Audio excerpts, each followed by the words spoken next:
Great morning everyone, dear student. आज हम chapter को आगे कंटिन्यू करते हैं। क्रिया चैप्टर हम कर रहे थे।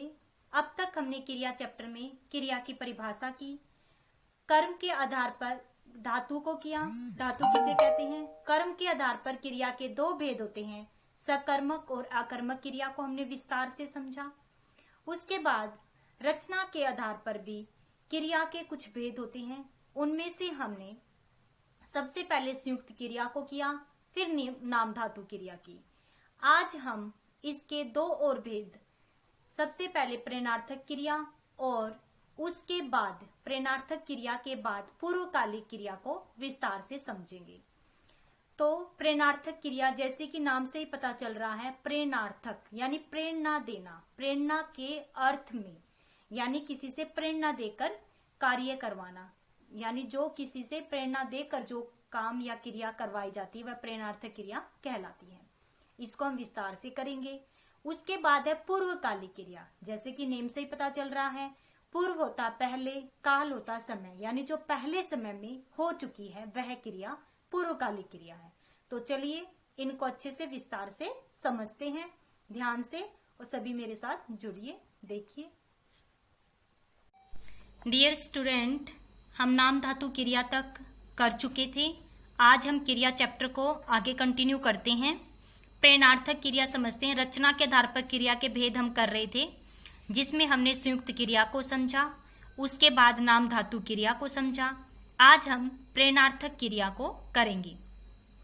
दादाजी दीपक से कार साफ करवा रहे हैं। ये दादाजी हैं और ये दीपक कार साफ कर रहा है और दादाजी से कार साफ करवा रहे हैं। माँ मनीष से पत्र लिखवाती है। उपर्युक्त वाक्यों में दादाजी तथा माँ प्रेरणा देने वाले कर्ता हैं, यानी ये क्या है, प्रेरणा दे रहे हैं कि ये काम करो। दीपक तथा जो मनीष है, मनीष को प्रेरित किया जा रहा है काम करने के लिए। अतः उपर्युक्त वाक्यों में करवाते तथा लिखवाती प्रेरणार्थक क्रियाएं हैं।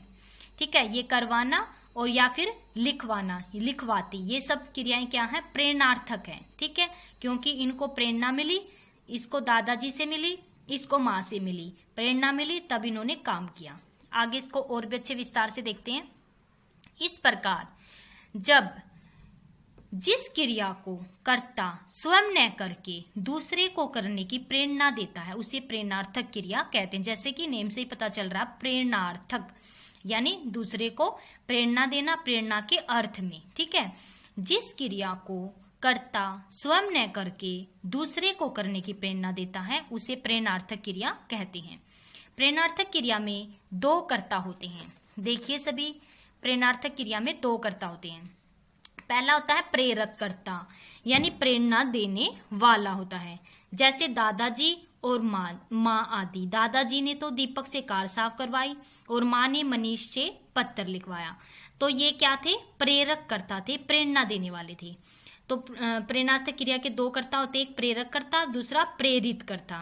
प्रेरित होने वाला अर्थात जिसे प्रेरणा दी जाती, ये होता है काम को देने वाला, ये होता है काम को करने वाला। जैसे दीपक, मनीष आदि। प्रेरक कर्ता प्रेरणा देने वाला होता है, प्रेरित कर्ता उस प्रेरणा को मानने वाला होता है जिसे वह प्रेरणा दी जा रही होती है। प्रेरणार्थक क्रिया के दो रूप हैं। प्रेरणार्थक क्रिया के रूपों को देखो, प्रथम प्रेरणार्थक क्रिया भी होती है और द्वितीयक प्रेरणार्थक क्रिया भी होती है। द्वितीय प्रेरणार्थक क्रिया भी होती है।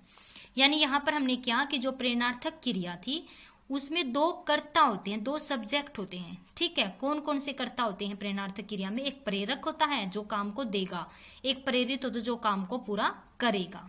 ठीक है, फिर हमने किया जो प्रेरणार्थक क्रिया होती है उसके दो रूप भी होते हैं। यहाँ तो दो कर्ता थे, अब उसको दो रूप भी होते हैं। कौन कौन से? एक तो प्रथम प्रेरणार्थक, एक द्वितीय प्रेरणार्थक। इनको भी अच्छे से समझते हैं, देखिए सभी। प्रथम प्रेरणार्थक, मीना अपने बेटे को सुलाती है। इस वाक्य में कर्ता प्रेरक बनकर प्रेरणा दे रहा है, अतः यह प्रथम प्रेरणार्थक क्रिया का उदाहरण। ये काम ना किसी से करवाया नहीं गया है, स्वयं जो मीना है वह अपने बेटे को सुला रही है, यानी प्रथम प्रेरणार्थक वह स्वयं ही है, यानी कर्ता ही प्रेरक बनकर प्रेरणा दे रहा है, अतः यह प्रथम प्रेरणार्थक क्रिया का उदाहरण है। सभी प्रेरणार्थक क्रिया सकर्मक होती है, तो आपको पता ही उनमें कर्म होगा तभी वो कुछ काम करेंगी या किसी से करवाया जाएगा। तो सभी प्रेरणार्थक क्रियाएं सकर्मक होती हैं। द्वितीय प्रेरणार्थक क्रिया को समझिए। माँ पुत्री से भोजन बनवाती है, दिव्या राहुल से बच्चे को झूला झुलवाती है। इन वाक्यों में कर्ता स्वयं कार्य न करके किसी दूसरे को कार्य करने की प्रेरणा दे रहा है और दूसरे से कार्य करवा रहा है, अतः यहाँ द्वितीय प्रेरणार्थक क्रिया है। द्वितीय प्रेरणार्थक कैसे? क्योंकि यहाँ ना माँ स्वयं भोजन नहीं बना रही, पुत्री से बनवा रही है। यहाँ दिव्या राहुल से बच्चे को झूला झुलवाती है, यानी द्वितीय प्रेरणार्थक में काम किसी और से करवाया जाता है, प्रथम प्रेरणार्थक में स्वयं कर्ता ही प्रेरक बनकर काम करता है। आगे देखिए, प्रथम प्रेरणार्थक और द्वितीय प्रेरणार्थक जो अभी हमने किए, दोनों में क्रियाएं एक ही हो रही हैं, परंतु उनको करने, यानी क्रिया तो एक ही थी, एक में माँ बच्चे को सुला रही थी या दूध पिला रही है, और दूसरे में भी क्रिया तो एक ही है लेकिन किसी दूसरे से करवाई गई है। क्रिया तो एक ही हो रही है परंतु उनको करने वाले और करवाने वाले कर्ता अलग अलग हैं। यानी एक में तो माँ ने स्वयं ही प्रेरक बनकर वो कार्य किया, एक में दूसरे से करवाया गया, दूसरा कोई करता है, तो कर्ता अलग है, क्रिया एक ही थी दोनों में ही। प्रथम प्रेरणार्थक क्रिया प्रत्यक्ष होती, जो पहले वाली प्रेरणार्थक क्रिया होती है वो प्रत्यक्ष होती है, तथा द्वितीय प्रेरणार्थक क्रिया अप्रत्यक्ष होती है। अब प्रत्यक्ष और अप्रत्यक्ष क्या होते हैं देखिए। प्रत्यक्ष होता है डायरेक्ट, जब कोई काम खुद डायरेक्ट कर लिया जाए। अप्रत्यक्ष होता है इनडायरेक्ट, यानी इनडायरेक्ट वे में कोई काम करना, किसी दूसरे से करवाना।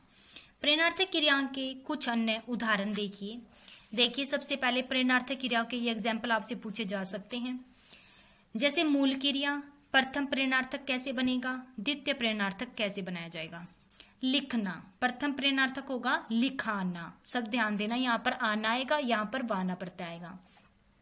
लिखना, लिखाना, लिखवाना, लिखवाना किसी दूसरे से, लिखाना स्वयं।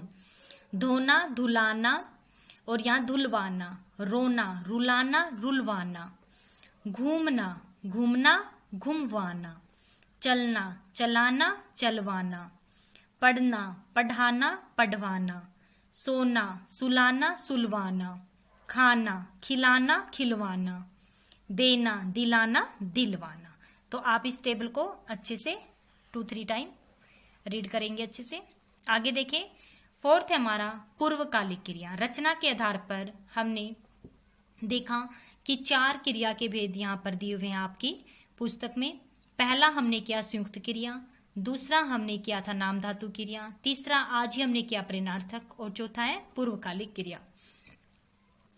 पूर्वकालिक क्रिया को भी समझते हैं अच्छे से। देखें, पूर्वकालिक का शाब्दिक अर्थ होता पहले समय में हुई, यानी पहले समय में कोई क्रिया पूरी हो जाए उसे।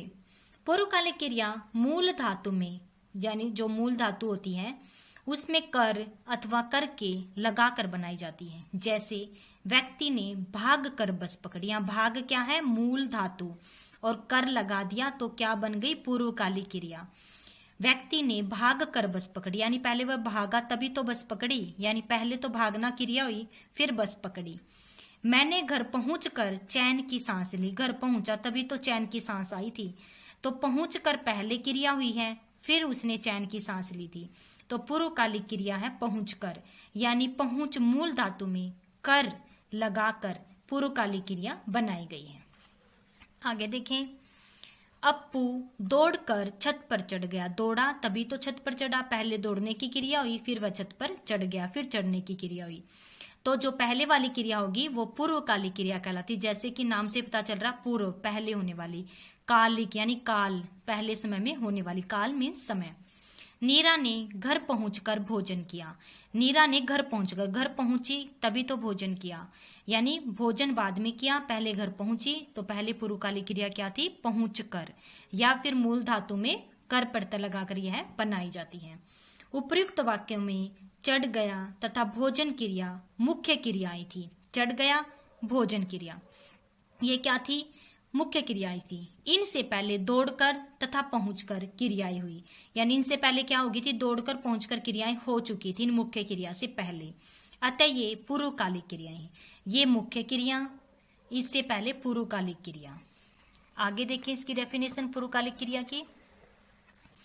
डेफिनेशन पर ध्यान दें सभी। जिस वाक्य में मुख्य क्रिया से पहले, मुख्य क्रिया क्या थी? चढ़ गया और भोजन किया। उससे पहले यदि कोई क्रिया हो जाए तो वह पूर्वकालिक क्रिया कहलाती है। यानी मुख्य क्रिया से पहले होने वाली क्रिया को पूर्वकालिक क्रिया कहते हैं।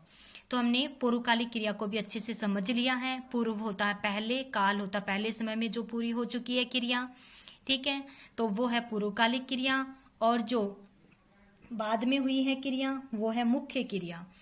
तो मुख्य क्रिया से पहले यदि कोई क्रिया हो जाए तो वह पूर्वकालिक क्रिया कहलाती है। आशा है आपको अच्छे से समझ आ गया होगा। आज ये चैप्टर कंप्लीट हो गया है। इसको 2-3 टाइम रीड करें। धन्यवाद। तो प्यारे बच्चों, आपको अच्छे से समझ में आ गया होगा कि प्रेरणार्थक क्रिया क्या होती है और पूर्वकालिक क्रिया क्या होती है। तो आप इस चैप्टर को 2 टाइम रीड कीजिएगा अच्छे से। एग्जाम्पल अपनी रफ नोटबुक में लिखकर प्रैक्टिस कीजिएगा। उसके बाद यदि कोई डाउट रहता है तो आप क्लास में डिस्कस कीजिएगा। धन्यवाद।